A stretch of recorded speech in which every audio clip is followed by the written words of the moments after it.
Ladies and gentlemen, I'm back with you again, here with the regulars here on the Entertainers RoundTable. Jatrice Ghali and Mr. Rick, the voice in the room. How you guys doing today? I'm good. Outstanding. Jatrice, you outstanding on that T News as in always. Yeah, thank you. You know, folks, those top 10 and that informative information.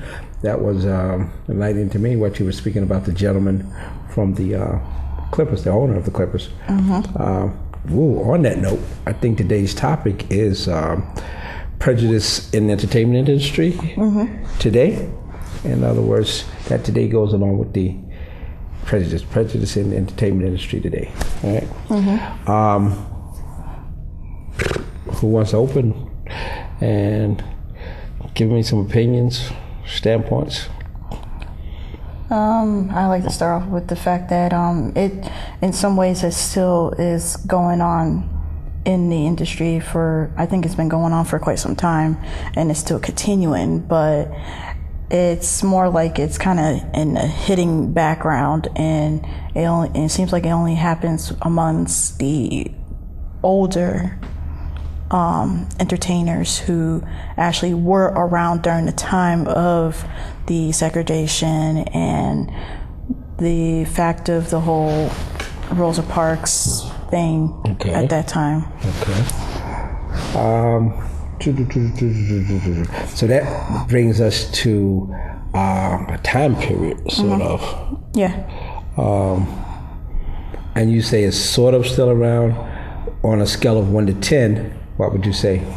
Still around, or? I said, yeah, I think it's still around. Okay. So let's get Rick's opinion first, and then we'll elaborate on some current events. Well, I think that it might be still around, but I don't think nearly as much as it was way back when. Probably mostly because now everybody is included in management and everything like that, where a long time ago it was just a certain segment, older white men mostly, that ran movie studios, record companies, whatever, and now anybody could do that, and anybody could rise from zero, obscurity to stardom or to riches. Yeah. Okay. So do you think that's the actual factor, the element that it's a revelation of knowledge that have given everybody that opportunity, or why do you think it has caused that opportunity to be available for anybody to enter into management now? It's probably, I don't know, you're talking to somebody that went to high school and there was only 2 black families in my whole town. Wow. And one of the kids was in my class. But, you know, you just, to me growing up, it was just the white, German population, Scandinavian, French, Irish. That's about it. I didn't know anything other than that until I got into my late teens, 20s. Wow. So let me ask you something. Was that, get off the subject a little bit, but was that like a major impact when you ventured out and you were more, you interrelated more with blacks and others, Orientals, whoever, it may be Hispanics? A major impact? I would think so, because there were people in my life that were like, you know, you can't trust that segment of people, and everything like that, and you know, that's just not so. You can't trust some whites. Maybe you can't trust some blacks, some Spanish people, Orientals, whatever. But there's also a large portion of the population that you can trust and be friendly with. Okay. Do you have anything to input on that right there? I mean, because that is a realistic standpoint. I mean, Rick giving us some of his background and knowing that he he was raised until his teens, almost early 20s. You know, it's like, it's almost like a culture shock. Yeah. You know, that now you're out there, you're cast into integration. Yeah. So you have anything to put on that? I mean, I actually do agree on that one. For me, when I actually kind of just grew up with pretty much a whole different mixture of individuals. Okay. I remember because I used to live on the west side of Waterbury. I was born on that side, like over on West Main. Okay. And then we moved over to the east part. And the first kid I ever met was an Albanian.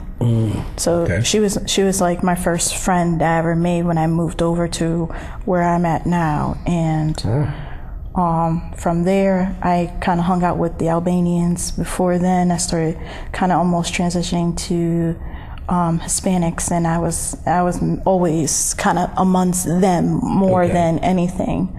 Okay. So you've been with the integration at the integration level for a long time. Okay. So when you guys say, getting back more so focused on the entertainment arena,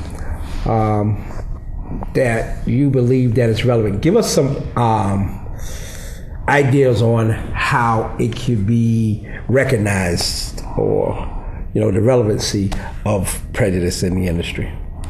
Well, I think it can be recognized from what we just spoke about, what I spoke about in the report about how Sterling actually made a remark. But to me, to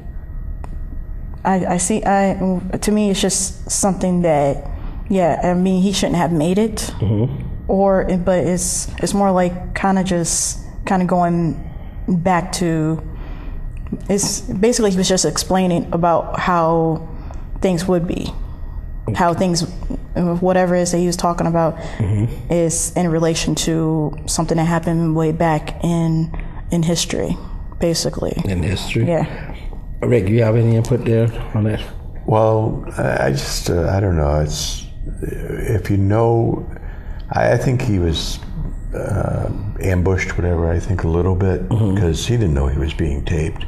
And he's been owner of that team for how long? And in the league, it's 70%. Okay. Minority. Okay. And so if he were truly that evil and that racist, would he have owned a team, owned a business that was that, 70% of what he's accused of being bigoted against? Okay. On that note right there, we're going to leave you with that thought. We're going to jump over into that sensational segment, Tech X, and we'll be right back and continue where we left off with this Clipper issue, I guess.